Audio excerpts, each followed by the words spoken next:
청년의 입장에서 본 건강가정법 개정안의 흐름에 대해서 말씀드려보도록 하겠습니다. 네, 저는 지금 서울의 모 여대에서 불어불문학과와 가정학과를 재학 중인 이은송이라고 합니다.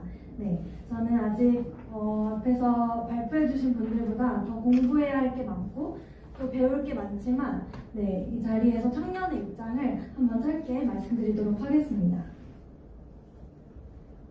네.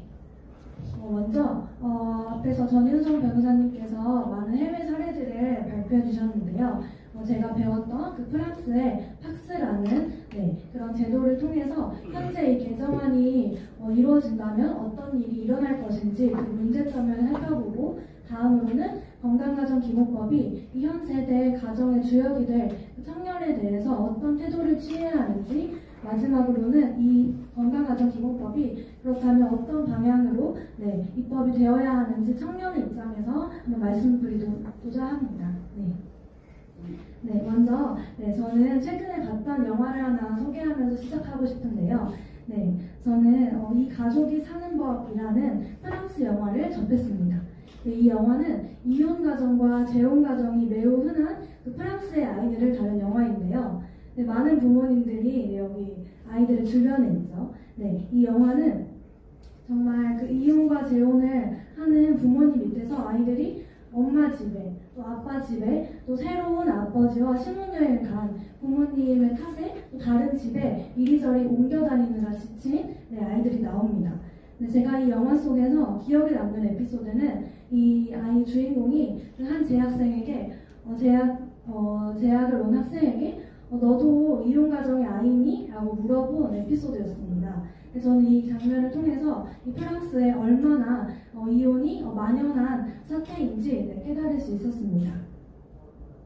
네, 그래서 앞에서 전윤정 변호사님께서 설명해 주셨던 것처럼 저희는 영화 속에 나오는 이 프랑스의 가족과 그 프랑스의 가족에 대한 개념과 그 문화를 통해서 팍스라는 것을 이해할 필요가 있습니다. 네. 팍스는 시민연대 계약이라고 불리는 프랑스의 수행 중인 제도인데요. 두 이성 간 또는 두 동성 성인 간의 시민결합 제도입니다. 네, 이 팍스의 취지를 보자면 1999년에 동성결혼이 합법화되기 전에 동성 커플을 사회적으로 보장해주기 위해서 만들어진 제도였습니다. 그 후에는 얼마 되지 않아서 동성혼이 합법화되었죠.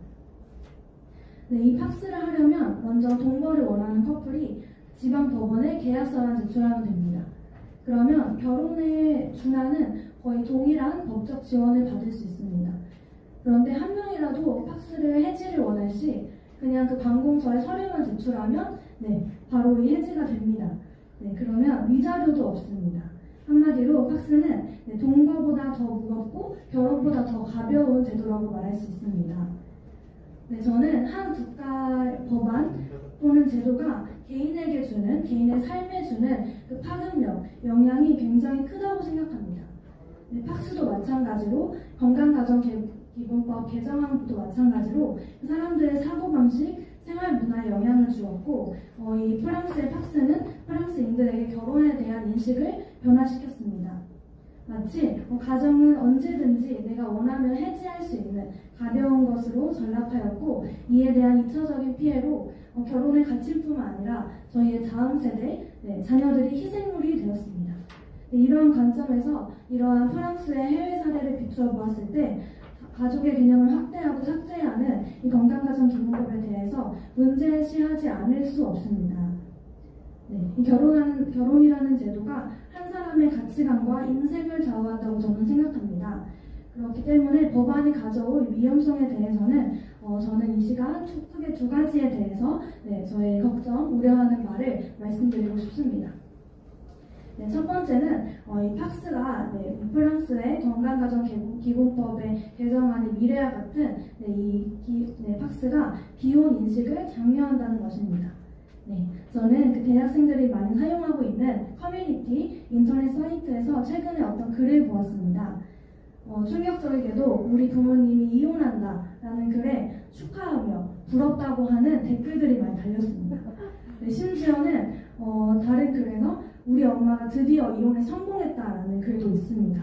현 시대에 적지 않은 청년들에게 가정은 답답하고 벗어나고 싶은 곳 또는 벗어나야 할 곳이 되고 있으며 가정으로부터 해방되어야 자유롭고 행복해질 수 있다는 생각이 늘어나고 있습니다.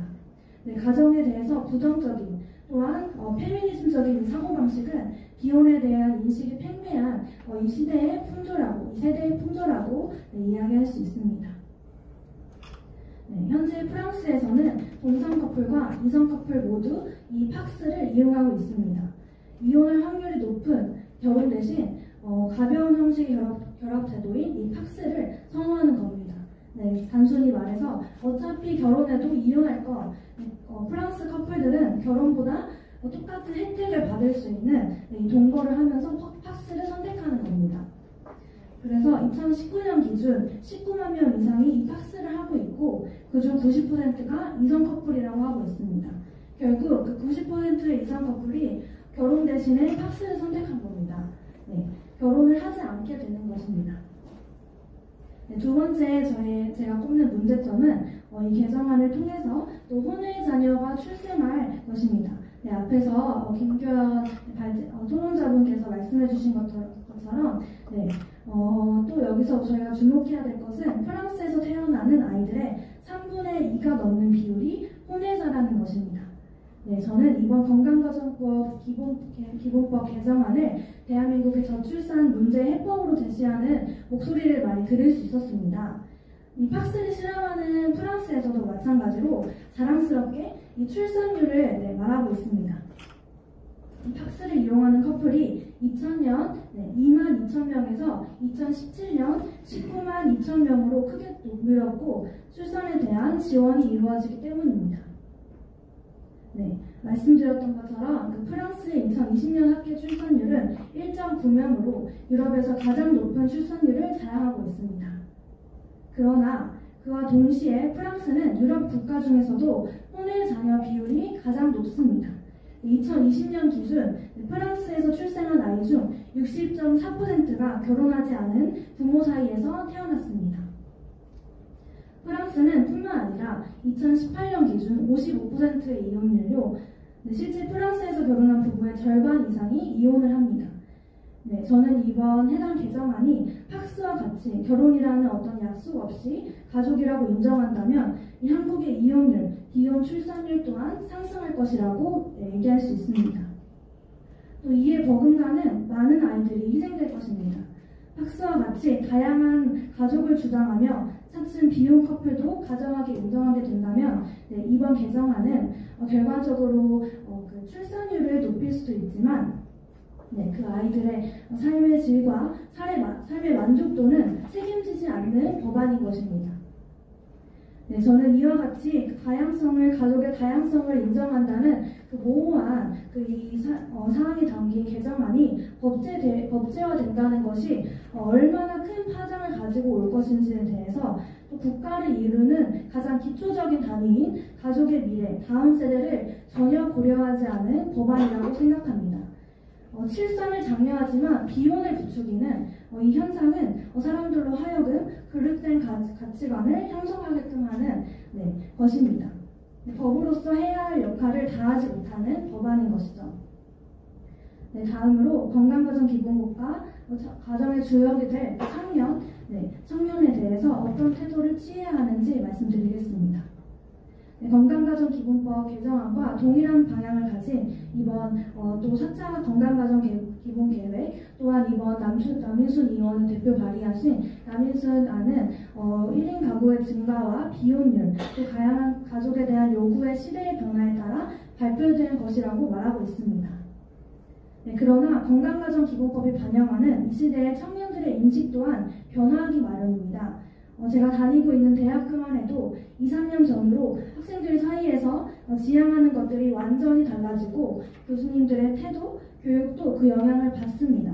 즉 청년들은 불완전하고 또한 그들의 욕구는 계속 변화할 것입니다. 건강가정기본법은 이 변화하는 사회에 대응해서 청년들의 변화하는 가치에 동조해서 휩쓸려가는 것이 아니라 청년들이 기억해야 할 고유한 헌법과 민법에 명시되어 있는 그 가족의 고유한 가치를 알려주고 지켜줘야 합니다. 기성세대에게까지도 건강가정기본법이라는 용어는 매우 생소하고 어떤 내용으로 이 중요한 가정정책의 기반이 되는 이 기본법이 바뀔 위험에 처해 있는지 전혀 알려지지 않은 상태입니다. 이게 정말 변화하는 사회를 반영하여 국민들을 위해서 만들어진 법안이라면 그 과정 또한 투명하게 공론화해서 다음 가정을 꾸릴 그 주역인 그 청년들의 목소리, 국민들의 목소리를 들을 수 있는 개정안이 되기를 원합니다.